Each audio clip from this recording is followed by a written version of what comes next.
خلاصہ کلام سمجھ لیں، زمانہ جاہلیت کی رسول اللہ صلی اللہ علیہ وسلم کی تشریف آوری سے قبل کی ایک بہت بڑی برائی غلو فی الدین تھا، دین میں حد سے بڑھ جانا۔ غلو فی الدین گمراہی کا سبب ہے، غلو فی الدین گمراہی کا آغاز ہے۔ میں عرض کرنا چاہتا ہوں آخر میں، قوم نوح نے شرک کیا غلو کی وجہ سے، عیسائیوں نے عیسیٰ کو اللہ کا بیٹا کہا غلو کی وجہ سے، یہود نے عزیر کو اللہ کا بیٹا کہا غلو کی وجہ سے۔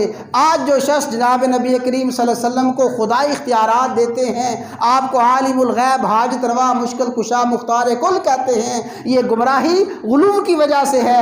آج جو لوگ اللہ کے نیک بندوں کی قبروں پہ جا کے طواف کرتے ہیں غلو کی وجہ سے ہے۔